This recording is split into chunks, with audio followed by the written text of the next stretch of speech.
Welcome to the daily update, where I'll go over the action in the market for Wednesday, December 20th, and then we'll see how things look for Thursday, December 21st. Happy first day of winter, or the shortest day of the year, if that's how you look at things. Anyway, we ended up having a pullback.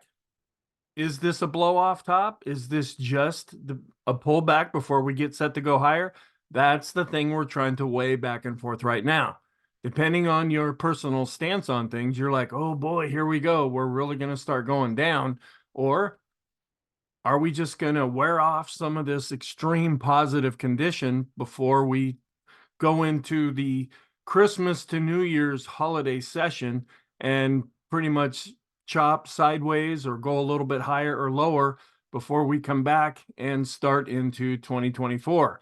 We don't really know the answer to that right now, but the way things look at this point is this is a pullback. It's kind of a scary looking pullback.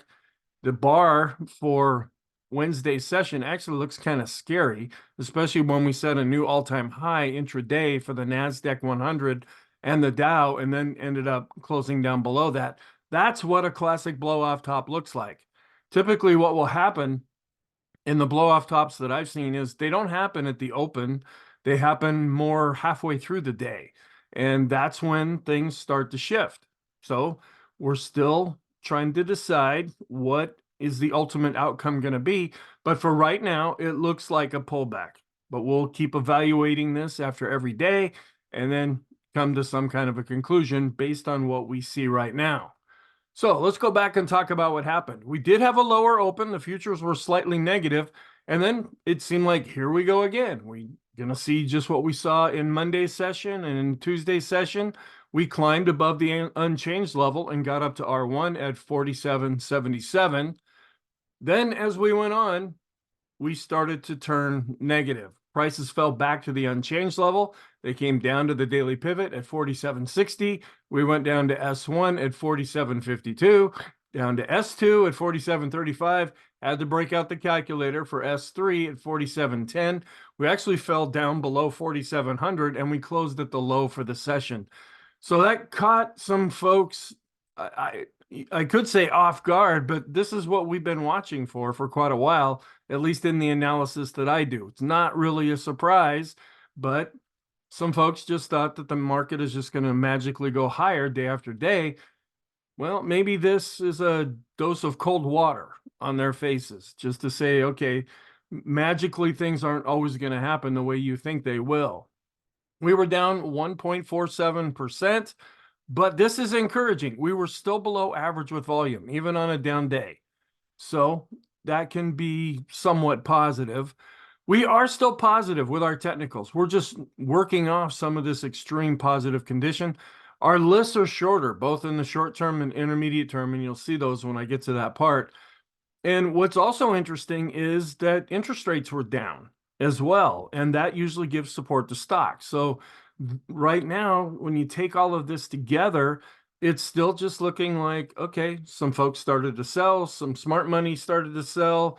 That kind of produced more of an avalanche type of an effect, and maybe this will be short-term in nature. What's going to be really telling is where do we go from here? Right before I started recording, and this is many hours before the market opens, we're up about a third of a percent. So the market is trying to bounce back up, at least in the pre-market session. And it's about inflation, interest rates, and this shift of the Fed being more hawkish to the Fed being more dovish. Maybe some of the folks that were sent out there from the Federal Open Mouth Committee to counteract a little bit of what Jerome Powell was saying, maybe that was kind of a strategic thing to kind of keep the market from getting too far ahead of itself, thinking that rate cuts are automatically going to happen. There's also a little bit of an escalation in geopolitical events. There's some issue going on in the Red Sea that they're trying to stop the blockage of oil, but didn't really seem to have that big of an impact on oil prices. But that is just this fear that maybe it's getting a little bit bigger. Instead of things just happening within Israel, now it's getting more regional. And is that going to escalate things even a little bit more? Some comments that we can make. As of right now, selling looks like profit taking, but it is a scary looking bar. I'll show you that when we get to the chart. We still have to keep this in the back of our mind. Are we starting to see a blow off top? Before we started to go down, the Dow and the NASDAQ 100 did generate new intraday all-time highs. And here's our short-term list, which has already become quite a bit shorter. And we have one extreme negative reading, believe it or not. Our ADX is still looking extreme. It's starting to roll over a bit, but it's still above its moving average. The Stochk RSI, the CCI 14 has fallen off, but the 20 is still there. The stochastics are giving us kind of a mixed picture now, and the PMO oscillator. It takes a little longer for our oscillators to move, and so just one down day is not really going to shift everything over, especially when they were pointing up pretty strong. Here's our oversold condition already, the Stochk RSI. It went from being extreme positive to extreme negative right in Wednesday's session. Here's our intermediate term list, and this is getting a bit shorter, although it's still kind of long. Our intermediate term ADX, the 50-period moving average study, notice that the 20 dropped off on the short-term list. The Erin indicator, which sometimes can lag behind it, calculates and looks at things a little bit differently. The PMO studies are still showing some extreme readings. The Sean trend meter, as well as the Chaikin money flow, the balance of power, and the bullish percent index, both for the S&P and for the NASDAQ 100, and our new high, new low study based on 10 periods for the S&P, these are still extreme. Long term, we're still above and looking rather extreme with our 150 period and 200 period moving average studies. And then we're dealing with this scenario that's kind of shifting more to a dovish stance, that the Fed might be done raising rates, and the market is still anticipating that there could be some rate cuts as early as March. The dollar was up and interest rates were down. We're down at 3.88% for the 10-year yield. We're still inverted with the 10 to the 2 and the 10 to the 3-month yield curves. Sentiment came down, and this was one area that was kind of a big warning sign. We had got all the way up to 80, and that's the highest reading we've seen in a while, showing excessive optimism, or as the CNN chart likes to say, excessive greed. Well, we've now ticked down. We're still positive, but we dropped from 80 all the way down to 72.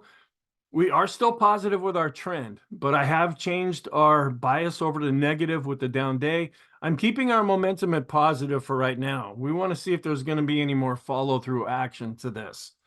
The economic reports that came out, we had the weekly MBA mortgage applications index. It was down 1.5%. Last week, it was up 7.4%. The current account balance for the third quarter came in at minus 200.3 billion, a little bit less than the 201 billion they had thought was going to happen. Last time it came in at minus 216.8 billion. Consumer confidence actually rose up a little bit. It's at 110.7. They had expected 104. Last time it came in at 101. Existing home sales kind of in line with 3.82 million. They expected 3.8 million, up from the 3.79 million we saw last time. So here's a chart. Here's the weekly MBA mortgage applications where we saw a drop off. Maybe folks are starting to exit for some additional Christmas vacation time. But here's consumer confidence where we are seeing some improvement. The blue line right in the middle, that's the overall reading, and that's showing a bit of a tick up. And then when you look at the present, how people are feeling right now, that's the purple line on top, and people are feeling a little bit better. And their expectations when they look out into the future, they're also showing some improvement. Here are existing home sales, which overall we have been declining, even though we saw a bit of a bounce in the latest reading. Here's our intraday chart. It looked pretty much like a carbon copy of Monday and Tuesday. Even though we had a lower open, we were able to go positive and work our way up to R1. And then we fell back down to the unchanged level. No problem. We'll bounce up out of this. Well, things really started to accelerate to the downside. We broke down below the daily pivot, down below S1, below S2. We came down. We tried to find some support at S3, but then we ended up seeing a lot more, excuse me, seeing a lot more selling going into the close and closed right on the low for the day. Intraday kind of looks a little scary too, where we were a little bit negative in the pre-market session, and then we were able to go positive, and then this shows the move down. We are bouncing back up slightly in the initial overnight session. And both growth and value ended up being down in Wednesday's session. And we did see a little bit of an improvement here. We had a down day with the S&P, but growth did outperform value when we look at the ratio. So our end of day charts where growth was down and value were down was also down, but growth was down less. So in a way that outperformed. They were more even with the mid caps, and small cap growth was down more than small cap value. And we're not really seeing much of an improvement here with our growth to value ratio. We want to see this going up. It's been going down. That's been a warning sign that we've been watching. As the S&P has been going up, this ratio has been going down. And if you're more inclined to think that we're having a blow off top and you're going to start to go negative from here, this is one of the parts of evidence that you would use to justify that stance. But when we look at the discretionary to staples equal weight ratio, we are still hanging in there pretty good with this. We saw an actual advance. So that would be more that maybe this is a pullback instead of an actual reversal. Mid-cap growth is also staying pretty strong. Now, small cap growth is not doing all that great. It's down near the bottom of its sideways range, where mid-cap growth, even on a down day, did go up. And that's another one of these, maybe we're having a pullback type of a thing. Then looking at our trend, we are rolling over a little bit with the ADX. We're still getting an astronomically high reading for this. We're over 50 with the ADX, above the moving average. The green line is coming down, and it's just barely below 40. And this is really extreme when we not only get the ADX and the green line above 40. So a pullback is not really that big of a surprise. Also rolling over a bit with our short-term ADX and dropping below 40 with this chart. We didn't really see a pickup in volume. That is rather encouraging, may suggest more of a pullback rather than a reversal. Keeping an eye on sentiment, we did tick up with the VIX, so maybe we're coming into this little bumpy up part for right now. The Ulcer Index did tick up just a little bit, showing that there was an increase in fear. With the VIX, we did spike up a little bit with the line chart as well as the bar chart, as some folks may have got caught off guard by this. And we saw a pickup in volatility of the VIX, where we ended up going above the moving averages, both for the bar chart as well as the line chart, and we closed above the moving averages. Unfortunately, by the time I started recording, the equity put call data had not been updated yet. I've waited as long as I could, and it's kind of disappointing. I'd like to see what's happening there. When we look at the SKU index, we did spike up and we're starting to come down. Now, when we came down from this extreme reading, we kept going up with the S&P. Maybe is this a bit of a delayed reaction that we were spiking up here and now we're starting to come down in more of a reversal? Or, like I said, that's what we're trying to weigh back and forth, pull back or blow off top, because now we fell a little bit more with the SKU index on the down day. The VIX to move ratio really picked up. I haven't been showing this chart because it's just been going lower, lower, lower. Now we saw a spike up because stocks were much more volatile in Wednesday's session than bonds. We ticked up a little bit here with this one fear gauge, and we also ticked up a little bit with our other fear gauge. We came down just a little bit with this risk on to risk off ratio, but this has been showing some longer term improvement. With our advanced decline line studies, yeah, we came down based on price and volume. We're kind of going a little bit faster with the volume, but we're still well above the moving averages. And we didn't really see an expansion of any new lows. When the market was up, we did see some more new highs, and that's healthy, but our 5 period is still flat, and our 10 period is still continuing to go up to slightly flat. We are no longer extreme positive with the blue line. That's the 19-day exponential moving average of the advanced decline ratio. That's coming down, and the red line's coming down, but we're still above zero. And accumulation distribution. The last couple of sessions, I've been trying to point out that maybe we're getting kind of far away from this moving average, kind of like the boom indicator. When we get too far away, it has a tendency to snap back. We'll see if that still continues, but this is still positive.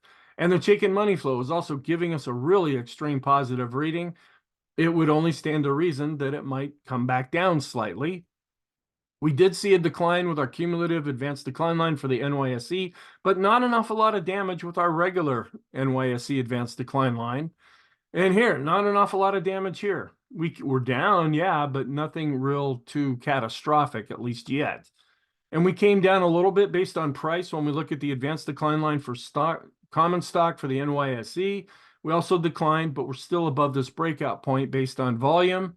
And we came down with our advanced decline line studies for the common stock, the S&P, the mid caps, and the small caps, but we're still well above the moving average, and the moving averages continue to go up.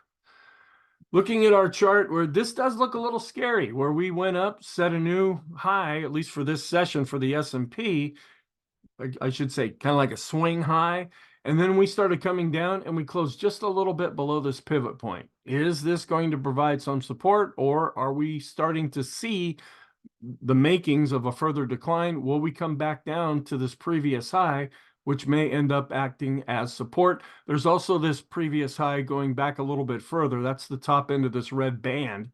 We'll see if we continue to fall, if that's going to help the market at all. On the bottom, we see where volume is still below average, even on a pretty significant down day compared to what we've been seeing. So on a one-day basis, when we look at the advanced decline line percent, we might have overdone it. This is just from Tuesday to Wednesday session, thinking that maybe we got a little out of hand there. Here's another ratio also showing that we may have gotten out of hand on a one-day basis. And when we look at the rate of change from Tuesday to Wednesday, we can go further than this, but when we drop down below this green line, that means that we've gone down pretty fast compared to what we've been seeing. These moves up have typically been under 1%, and now to get a 1.5% decline, it makes it look a lot more drastic. With our 20-period exponential moving average, we're no longer extreme. We are turning down with the 50, but we're still extreme, and we're going back down with the 200. The Stochc RSI, which had been extreme positive just after Tuesday, now is extreme negative after Wednesday. Isn't that interesting? And the CCI, based on 20 periods, it's still extreme, even though it is coming down. The force index did drop just a little bit, right about down to its midpoint. And with the stochastics, we did drop, and we're no longer extreme in the short term. We're going down, but still extreme in the intermediate term, rolling over a bit, but still extreme with the long term. And we're coming back down and no longer extreme with our standard deviations chart. We were up above the +3, meaning we were into the +4, but I don't plot that on this chart. We dropped down and we're right on the border between the +2 and +3 area now. Intermediate term, we did decline with the balance of power, but we're still extreme positive. We're still positive with the go, no-go system with the darker blue bars. We did come down, but we're still above the midpoint with our highest high value chart. The TTM squeeze picked this movement up here where we're still positive, but we're changing from a lighter blue to a darker blue bar. So that's a little bit more negative. We're turning down, but still above zero with the ease of movement. We're still extreme. It's like the Erin didn't, what, something happened? Okay, well, it hasn't really picked that up yet. And this is also kind of more on the negative side, where the McClellan oscillator for the S&P, we dropped below zero. When we're above zero, that's when the summation index goes up and up and up. When we drop below zero, that's when the summation index based on price goes down. And the fact that we're dropping below zero is going to affect the summation index. And that's the next chart where we're starting to round out a little bit here. Now, we did start to turn down already based on volume, and maybe this time it's giving us a bit of a heads up. There were some false signals that we were getting before. It started to roll over, and then we turned and went back up. Is this time going to be different? But when you look at the McClellan oscillator for the NYSE, we did decline, but we're still above zero. So the summation index continues to go up based on price and volume. And I wanted to bring this up. This is our double and triple exponential moving average study based on 50 periods. We came right down to the triple exponential moving average. Is that providing some kind of support? So far in this upward move, anytime we've come down to this point, that has ended up providing support for the S&P. We are going down now with the Swenlin trading oscillator based on price and volume. So that's more negative, but we haven't dropped below zero yet. The PMO is rolling over just a little bit, but still extreme and above its moving average, rolling over a little bit based on price and volume, but both of these are still positive. We're no longer extreme with the PMOs that are rising. We worked that off a few days ago. We're also no longer extreme with the buy signals, but we're still extreme with the PMOs that are above zero. We switched over to neutral for the Elder's Impulse system for the S&P. The parabolic SAR is still positive. The dots are still underneath. We'll have to see. If we see any more follow through downside action, is that going to switch back to the dots being on top? Just something to watch for. The slope oscillator is rolling over a bit, but it's still positive and it's still above this green line. It's giving us an extreme reading. The same thing with the MACD, rolling over just a little bit, and it's giving us what could be taken as an extreme positive reading. And if you hear a cat in the background, that's my source of distraction most days. And I apologize for that. So we look at the slope oscillator and the TSI. The TSI is rolling over, but both of these are still above their moving average. Then we look at our intermediate term oscillators, the MACD, the PMO, and the PPO, rolling over, but still positive. The TRIX and the KST, these are longer term, and they still continue to be positive. And we're still above all of the plotted moving averages in our moving average tree, even though we're falling back a bit. And we didn't really move all that much with the bullish percent index. We came down slightly, and this is giving us an extreme positive reading, but it hasn't really fallen off yet. That's more of the maybe it's a pullback phase. We're still positive with the NYSE bullish percent index. It really didn't decline. But we're getting even more extreme now with the NASDAQ 100 bullish percent index. Earlier in the day, when the NASDAQ 100 was up and set a new all-time high, that generated a lot of new point and figure buy signals. And when we were going down, none of those were really worn off. So we're still getting a real extreme reading with this indicator. We're coming back down after being really extreme with the Sean trend meter. We're only kind of extreme now. The chicken oscillator is coming down and just trying to drop below being extreme positive. The money flow actually turned up. This is a weird indicator to have it go up on a down day and it goes down on an up day, but we're still positive. The ultimate oscillator, which had been extreme positive, is now no longer such. And the vortex turned down with the green line, but we're still positive. We're no longer extreme with the percent beat. We spent 4 trading days above the upper Bollinger Band. That's very strange, very rare for that to happen. And the fact that we came back down with price and this is no longer extreme, that's one of the things we can take off our list. The Copic curve, even though it's rolling over a bit, continues to be positive. The RSI 14 and 9 have now dropped down below and have given official overbought readings. On balance volume continues to be positive and didn't really tick down all that much given the down day. And this is another thing that had been rather extreme. With our 200 period moving average study, we were up into the 90% range, both with the 200 and the 50. We're now dropping back down from that. This might be more of the blow off top scenario because these things don't change all that much. And to get these such high readings at 90% on both of these is quite rare. Now, we could work this off and then come back up and try to give it another go, but this is kind of a big deal to have both of these readings, such high readings at the same time, and it's not surprising that we're starting to work those off now. I don't have any Fibonacci or line studies to show you because even though with the down day, we really haven't hit anything there. We are showing a little bit of a doji candle here with the Heiken Ashi, but it's still positive when you take the bigger picture look. We're still positive with the Kegi. We're still positive with the Renko, but we're looking a little more negative now with the 3-line break. We're seeing a dark colored bar.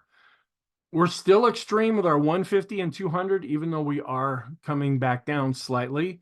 And we're still above this longer term trend line when we look at the weekly chart of the S&P going back to the 1987 crash.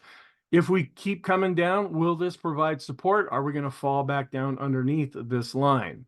The NASDAQ 100, it did shoot above it intraday and then ended up closing pretty much right on the line going back to 2009. This is longer term overhead resistance, which when we're above it may act as support. The equal weight did underperform the S&P 500. We have been seeing some real improvement with the equal weight index, but we didn't see that on Wednesday. And we're going back up a little bit here with our ratio between the S&P and the S&P equal weight as the mega caps held up a little better.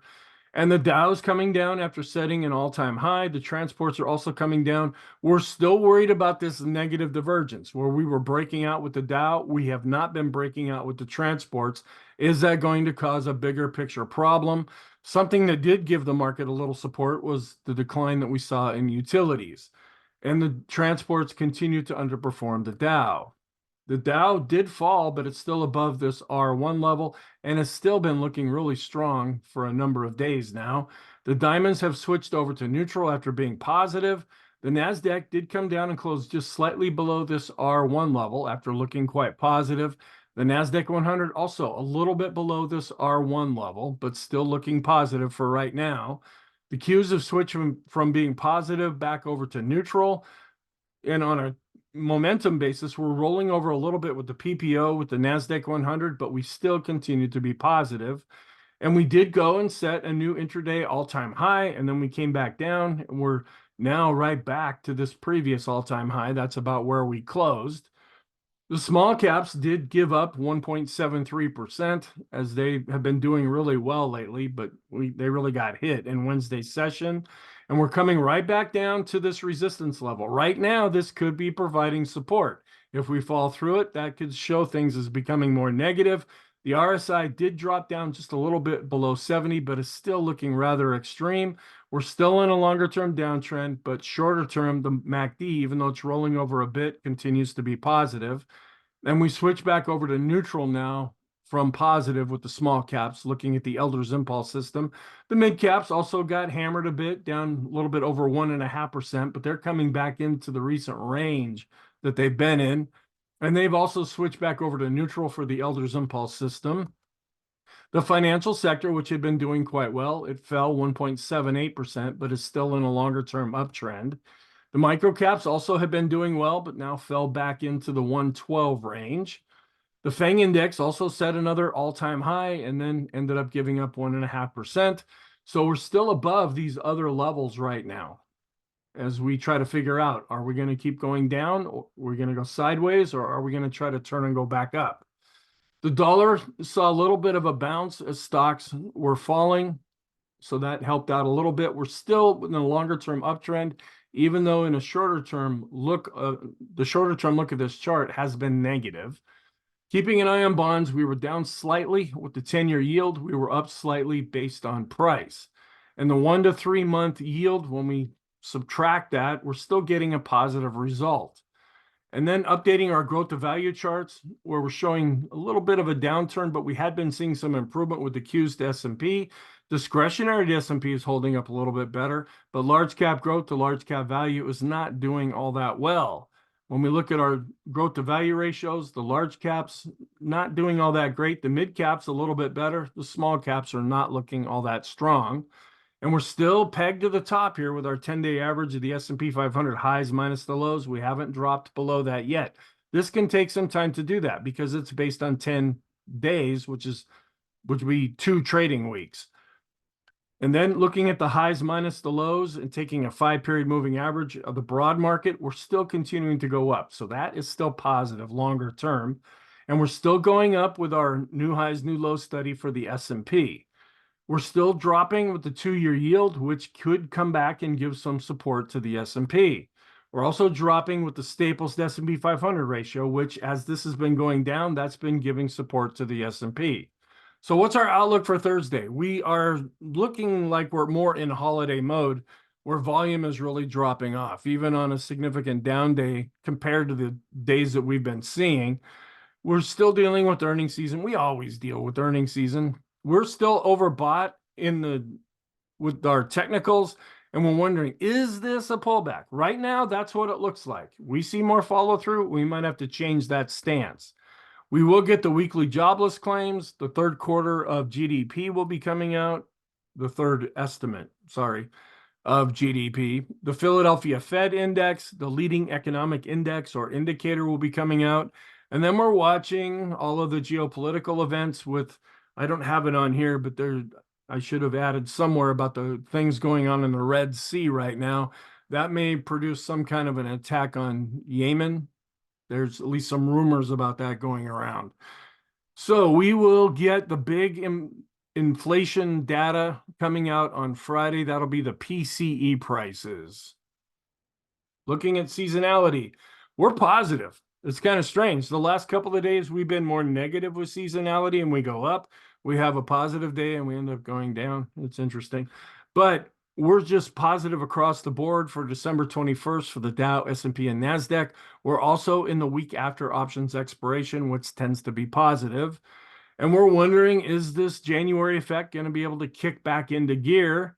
We do see some positive seasonality during a pre-election year. We'll be on the 15th trading day of the month.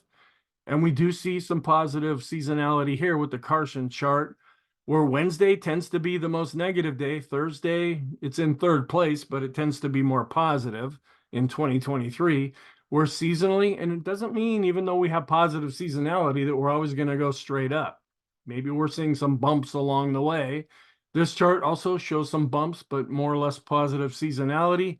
This chart also shows positive seasonality, as well as the election versus non-election years. And we do see some bumps along the way with the Carson research, and even some more bumps here with the equity clock chart. And we see more positive seasonality with the NASDAQ during a pre-election year, as well as with the S&P 500. And then we're still playing out this scenario. As of right now, 1982 is compared to what we saw, what we've been. Okay, let me back that up. 1982 is looking a little bit like what we're seeing being played out in 2023, where we see some declines and then some real advances out of that. Is that going to continue going forward? So our scenarios, not going with the down one yet. Here's where I added the red C at the end of the geopolitical things. The technicals are still positive. We're still dealing with being in an overbought situation and wondering, is this a pullback or a blow off top? So we're still going with the positive scenario for right now. Our charts are still positive, and we're still extreme when we look at our trends, both in the short term and intermediate term. The warning signs, growth is just not really participating, at least very much, in this advance. The transports, and I added an S this time, are negatively diverging from the Dow. They're not confirming each other at this point. And I couldn't update the equity put call information. The Russell small caps and mid caps, they are still in longer term negative trends. The positive signs, and this list is still pretty long. The daily special K chart is positive. I couldn't update the equity put call information. The risk on posture it was down, but overall it's been showing some improvement. Our oscillators are still positive. The parabolic SAR, the vortex, and the bullish percent index, they're all positive, but the bullish percent index is still extreme.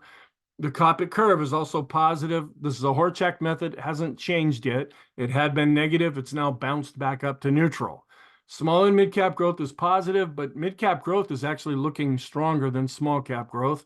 The financial sector did pull back, but it's still positive, and our longer-term new high, new low study continues to be positive.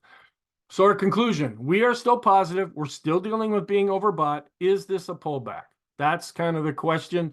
And for right now, that's what it looks like. In the short term, the same thing. Intermediate term, we are still more overbought. Our list is still pretty long, and we're still showing some extreme positive readings in the long term. Thank you. I really hope you found this helpful. Have a really good day, and I will talk to you in the next video.